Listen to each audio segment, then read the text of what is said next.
todos nos liberamos juntos. Así decía la pedagogía del oprimido brasileño Paulo Freire, allá por los 70, solo superando la contradicción, opresores sometidos.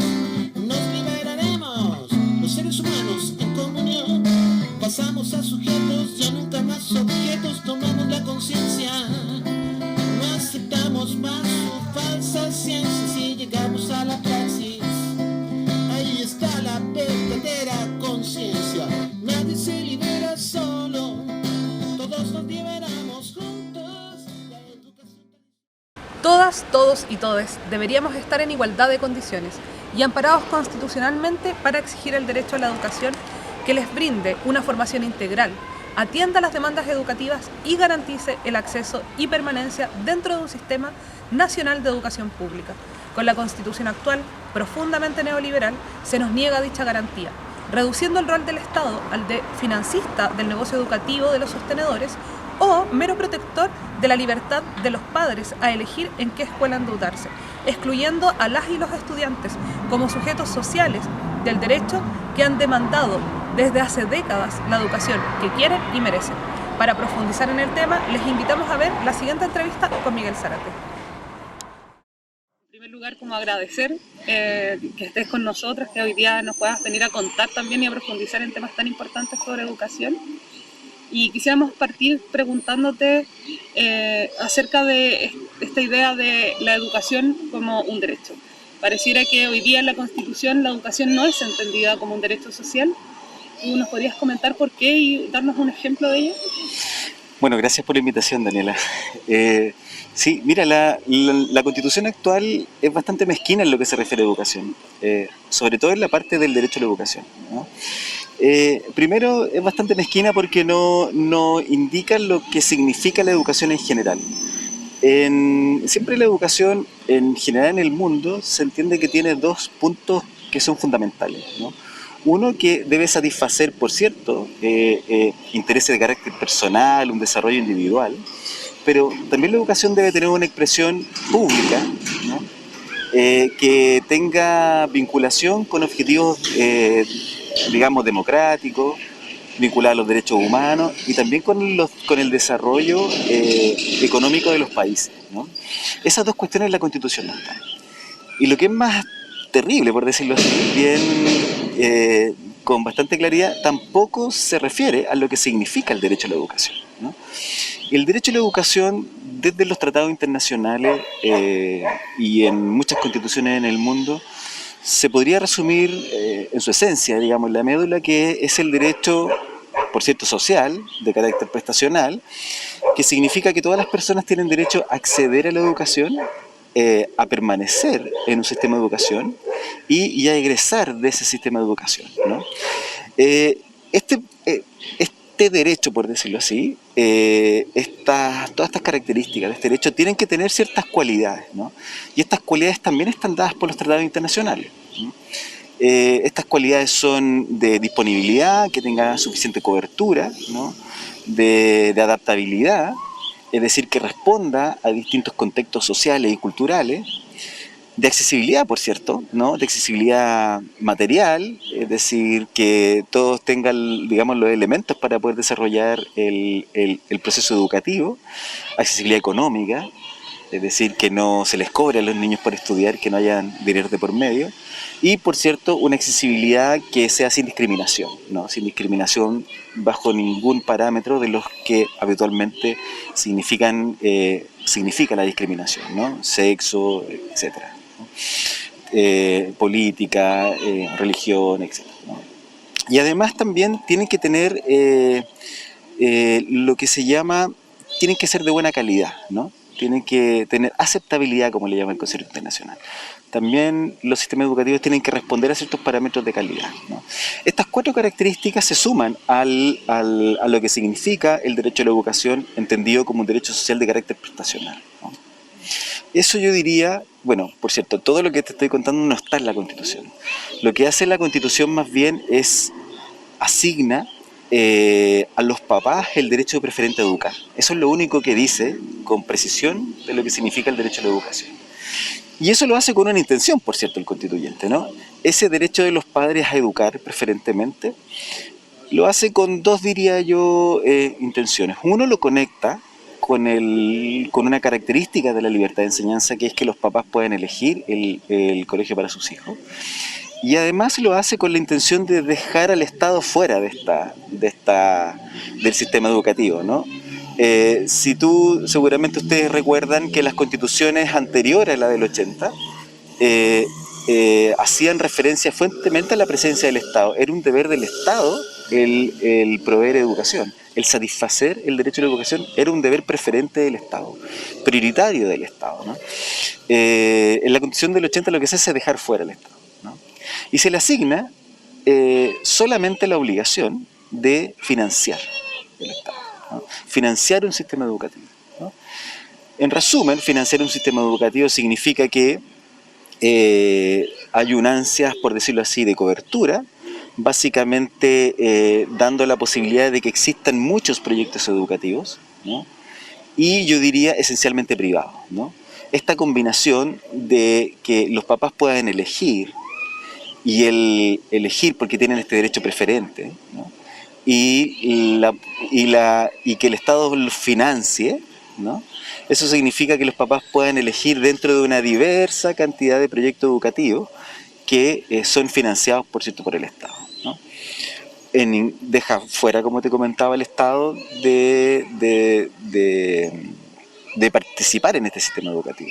Simplemente le da una obligación, por decirlo así, de segundo orden, marginal, importante por cierto, pero marginal dentro de lo que significa el derecho a la educación, como lo comentábamos al comienzo, que es simplemente financiar. Miguel, entonces según tú nos comentas, de algún modo la actual Constitución lo que hace es que traslada la responsabilidad desde el Estado hacia los privados.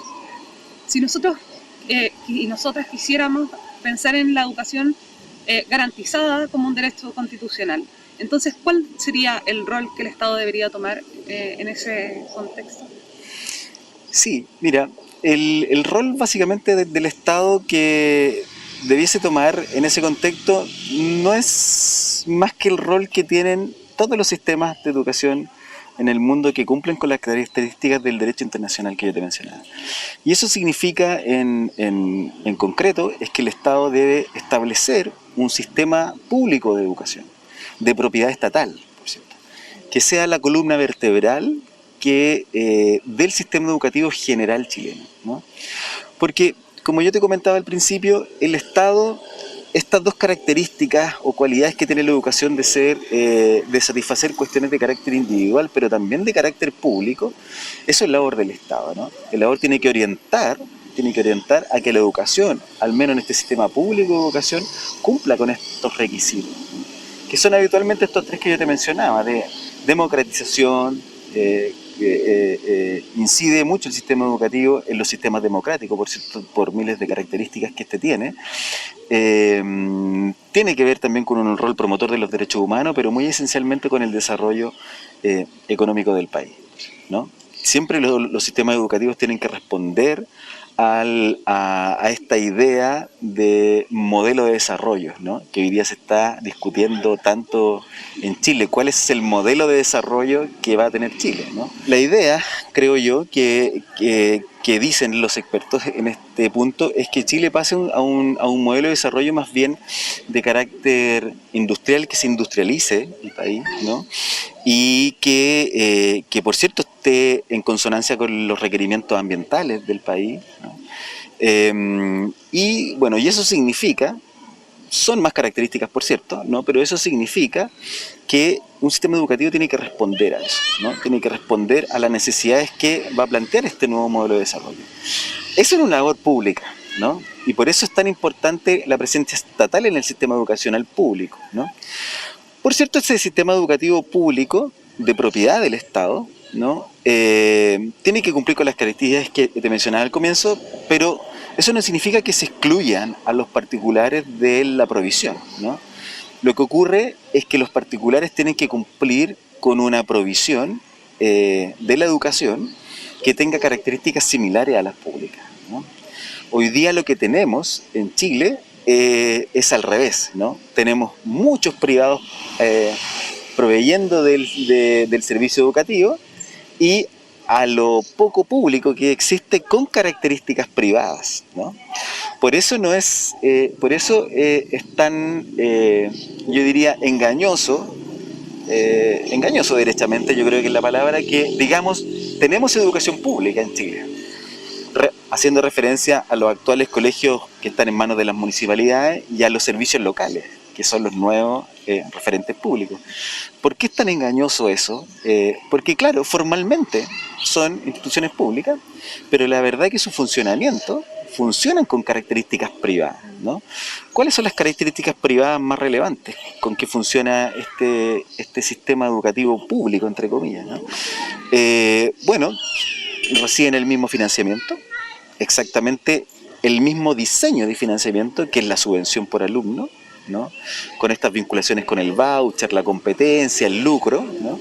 Reciben exactamente el mismo tipo de financiamiento, ¿no? Se le aplica la misma regulación económica, ¿no?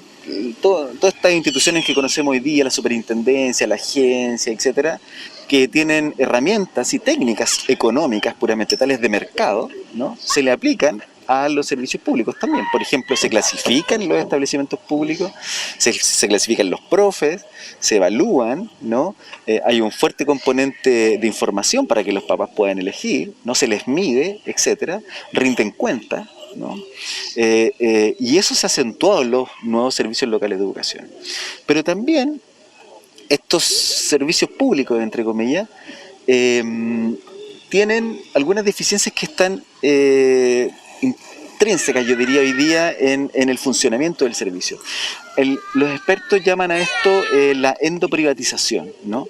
Cuando eso significa, bien en resumen diría yo, que las lógicas privadas, ¿no? Las lógicas privadas ya no solamente el sistema educativo se privatiza cuando no lo provee el Estado y lo provee un privado, sino también cuando dentro del sistema público imperan lógicas privadas, ¿no? Eso se llama endoprivatización, ¿no? Entonces hoy día un servicio público tiene que contratar, por ejemplo, para hacer un ejemplo muy, muy didáctico, muy pedestre, para que lo asesoren en cuestiones pedagógicas, como por ejemplo su plan de mejoramiento educacional, tiene que contratar a un ente privado, una ATE, por ejemplo, y tiene que elegir, igual como lo hace un privado, ¿no? Hoy día está imposibilitado de ellos mismos de proveerse de equipos pedagógicos que puedan asesorarlo en el diseño de un plan de mejoramiento educacional, etc. Eso está legalmente, los obliga legalmente a que lo haga por medio de un privado. Eso también ha significado que un desmantelamiento de los aparatos estatales, ¿no? Antes la asistencia pedagógica o la asesoría pedagógica estaba radicada en entes estatales, como los departamentos provinciales de educación, ¿no? Los asesores pedagógicos de ahí eran los que proveían de esta asesoría a los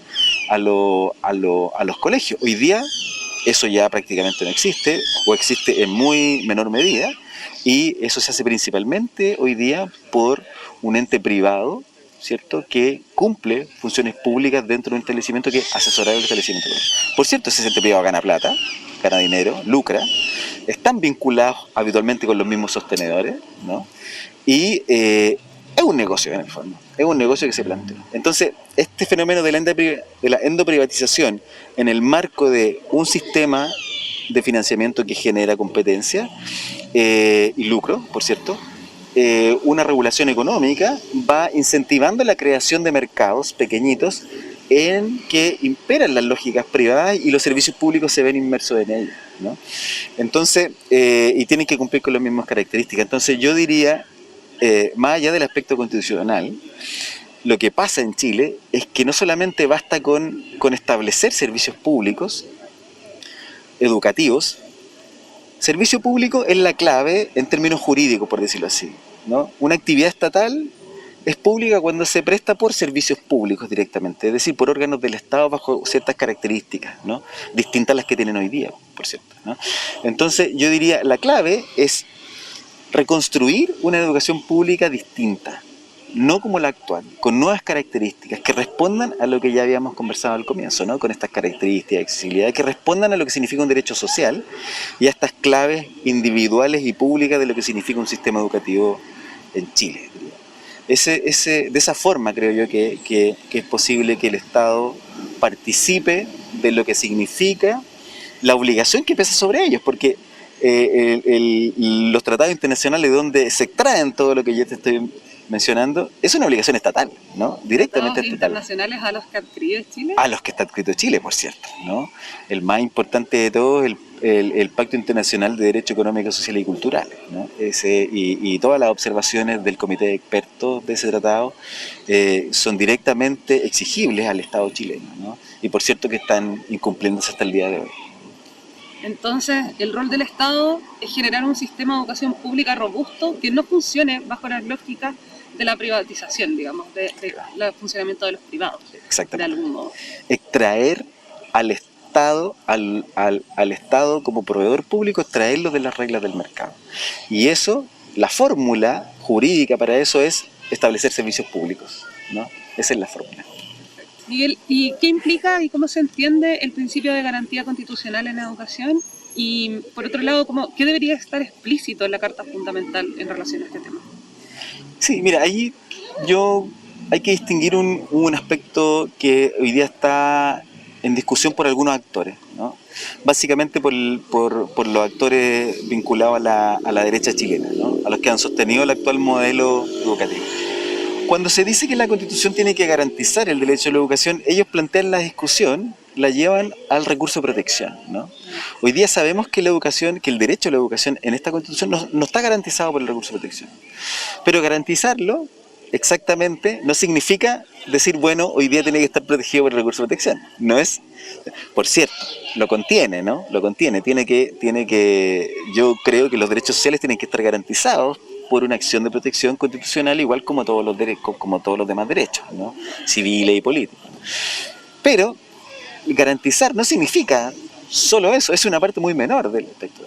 Garantizar significa que no dependa del mercado o de los privados el que cualquiera de nosotros pueda acceder a la educación con estas características que yo te mencioné. Acceder, por cierto, permanecer y egresar del sistema educativo con las características que el derecho internacional la tiene. Esa garantía necesariamente tiene que darse por el Estado, que el obligado por estos tratados internacionales para hacerlo, mediante un servicio público educacional, ¿no? Que cumpla con esta garantía y, como lo mencionábamos también antes, que extrapole esas garantías a los privados que cooperen con la provisión del servicio, digamos, educacional, ¿no? Ahora, ¿cómo se puede expresar eso en la Constitución? Bueno, hay muchos ejemplos, ¿no? Aquí yo soy partidario de que nosotros chilenos construyamos nuestro propio texto constitucional. Yo creo que así va a ser, teniendo como referencia algunos, pero construyendo uno propio, ¿no? Pero en general, en los textos constitucionales en el mundo se define lo que es el derecho a la educación, lo que es la educación con estas cualidades que yo te mencionaba al comienzo. Se define lo que es el derecho a la educación y se establece una obligación expresa de que el Estado debe proveer educación, de que se establezca un servicio público de educación, ¿no? Con precisión, ¿no? Y se establecen sus características y además también se regula, en ese mismo lugar se regula habitualmente cuál es la participación de los privados en aquello, ¿no? Eso cambiaría, bastaría que la educación estuviera regulada expresamente como un derecho social, con participación del Estado, que garantizara un sistema público, para que se tendría que configurar todo lo que significa hoy día el sistema educacional chileno, ¿no? Hoy día el sistema educacional no responde a nada de lo que significa eso, ¿no? En miles y múltiples ejemplos y características que lo hacen distanciarse de lo que sencillamente los tratados internacionales dicen, que es como lo mínimo, ¿no? Todo lo que te he mencionado está en referencia solo a eso, o sea, aquí no hay ninguna ideología, no hay ningún énfasis en términos de modelo, no, es lo mínimo que exige los tratados internacionales que tenga que responder cada uno de los países que suscriben esos tratados en lo que significa su sistema educativo, ¿no? Entonces, pero hay dos cuestiones más que son esenciales, yo creo que debiesen estar en la Constitución, en la regulación del derecho a la educación. que son muy relevantes en algunas partes del mundo y yo creo que, bueno, y aquí están en completa ausencia, por cierto, ¿no? Uno tiene que ver con democratizar el sistema educacional, más bien democratizar la gobernanza del sistema educacional. Eso es fundamental porque, por ejemplo, en la Constitución española, ¿no? Y en la Constitución chilena del 25, ¿no? Regular, se establecía la posibilidad de que los establecimientos educacionales estatales o financiados por el Estado tuvieran una gobernanza administrativa, ¿no? Por parte de la comunidad educativa, ¿no? La comunidad educativa toma sus propias decisiones, no solamente desde lo puramente pedagógico, sino también desde lo administrativo, ¿no? Eso solucionaría muchas cosas hoy día, ¿no? En lo que significa la administración de los establecimientos educacionales, que básicamente dependen de un sostenedor, ya sea público o privado, pero de un sostenedor. Hay un jefe, por decirlo así, un dueño, ¿no? que baja la línea y se hace lo que él dice, ¿no? Las comunidades educativas, sus opiniones son más bien marginales, ¿no? Como del cotidiano, del quehacer, los equipos técnicos se van relacionando con lo diario, más bien muy marginalmente de lo que hay que resolver a diario en un colegio, pero no desde la estrategia, desde la perspectiva de la organización, ¿no? Y la gobernanza pluralista por las comunidades educativas, ¿no? Yo creo que es algo esencial que tiene que estar en el derecho de educación, porque de esa forma tú democratizas lo que significa, ¿no? Y eso se democratiza de dos puntos de vista, no solamente porque haya participación de todos los estamentos, digamos, del colegio, sino también porque lo democratizas en el sentido de las decisiones, ¿no? De las decisiones que van tomando en términos, como te digo, en todos los ámbitos, desde lo pedagógico hasta lo administrativo, ¿no? Y esa democratización, diría yo, poder tomar decisiones, ¿no? Implica también, y eso es lo interesante, tener proyectos educativos diversos, incluso dentro del Estado. Este es un temor, por decirlo así, que genera la derecha chilena habitualmente anclada en la educación actualmente, ¿no? Decir, mira, si el Estado tiene un sistema público, entonces pareciera ser que el Estado va a dirigir la educación, el proyecto, digamos, estatal único va a ser el que diga el Estado. Esta cuestión media añeja de que el Estado puede concientizar, digamos, a los menores, manejar las conciencias. Hubo varias publicaciones, siempre me acuerdo cuando escucho a la gente decir eso de lo que decía la derecha chilena cuando Allende quiso establecer su proyecto de Escuela Nacional Unificada, ¿no? Decía que hay una concientización socialista detrás del proyecto único estatal. Bueno, por eso es muy interesante esto de que las comunidades educativas gobiernen sus propios colegios, porque generan sus propios proyectos particulares que vienen desde ellos mismos, po. Hay una idea de democracia muy pura, muy directa, muy prístina, que sale de eso, ¿no? Entonces, deja fuera además este miedo que el Estado va a dirigir todo. No, cada comunidad educativa puede desarrollar desde su proyecto educativo hasta cuestiones de carácter administrativo, decidirlas. Entonces, eso es muy alentador, muy rico, muy provocador desde el punto de vista desde las comunidades educativas que participen y se forjen su propio futuro como escolaridades particulares, ¿no? Esas dos cuestiones yo creo que son fundamentales. Esta idea de comunidad en términos de gobernanza, de participación, pero a su vez de creación de proyectos educativos particulares. Y hay un punto importante que yo diría que también debiese estar contenido ahí, que es la participación de los profesores, ¿no? Mira, en la Constitución chilena del 25, en su última versión, después de las garantías constitucionales, se reformó la Constitución y se establecían cuestiones hasta digamos, diría yo, bien detallistas, pero la importancia o la gracia, por llamarlo de alguna forma, que tenía esa regulación era que establecía una carrera profesional, por ejemplo, para los profesores, ¿no? Establecía que estos tenían que capacitarse, ¿cierto? Tenían que estar en constante formación, ¿no? En el fondo lo que yo deduzco es que se centraba el sistema educativo en la figura del profesor. Se sabía, y hasta el día de hoy se sabe, por cierto, esto no es ninguna novedad, que el profesor es central, ¿no?, en lo que significa la garantía del derecho a la educación. Fíjate que es central en la garantía del derecho a la educación, no es central en los resultados educativos, que esa es la lógica actual, ¿no? Se dice, no, el profesor es central en los resultados. Si el profesor es bueno, tiene resultados buenos. Bueno, la cosa no es así. Es así en este sistema, ¿no? Donde la evaluación como elemento de mercado quiere tener buenos resultados y el profe incide en eso, ¿no? Yo estoy hablando de otra cosa. Estoy hablando que el profesor es central en el sistema educativo chileno como garantía, ¿no? Como garantía de pluralidad, de democracia, etc. Esos profesores tienen que estar en constante formación y, por cierto, tienen que ser centrales. Claro, cualquiera diría, no, mira, en realidad lo importante en el sistema educativo son los estudiantes, por cierto, pues eso es evidente que son los estudiantes, pero hay un actor relevante, principal, que es central en esto, que son los profesores. Entonces yo creo que también debiese haber alguna frase, alguna cápite vinculada a los profesores en esto, ¿no?, en su formación y desarrollo y participación, pero además también algo que se ha dejado absolutamente de lado y que hoy día está siendo, por escándalos públicos, digamos, por decirlo así, está llamando la atención mucho, que es la libertad de cátedra, ¿no? La libertad de cátedra en muchas constituciones, estaba en la Constitución del 25 chilena, ¿no? Está expresamente porque es muy relevante, es garantía democrática. Los casos actuales que hemos conocido, esta profesora que mencionó el caso Catrillanca, ¿te acuerdas? Que no sé si fue sancionado, la echaron del colegio, no tengo idea.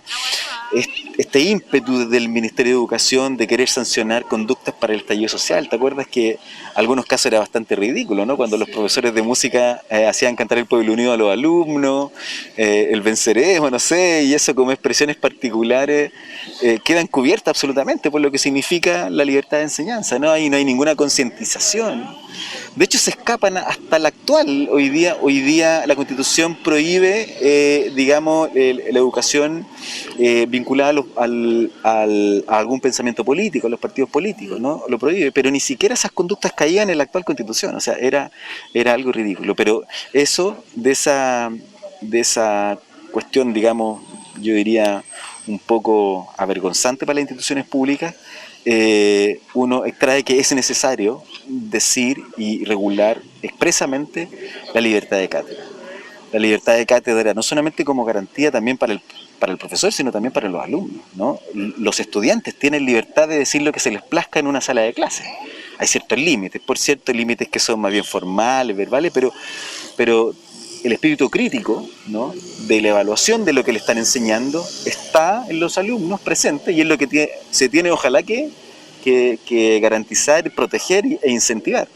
Y los profesores tienen que hacerlo también con ese mismo espíritu crítico, incentivar ese desarrollo o esa mirada, por lo menos en sus estudiantes, ¿no? Y para eso necesitan tener una fuerte protección de lo que significa la libertad de cátedra, entendida como el derecho a expresar por parte de los profesores lo que ellos estimen pertinente bajo su propia visión de las materias que tienen que pasar.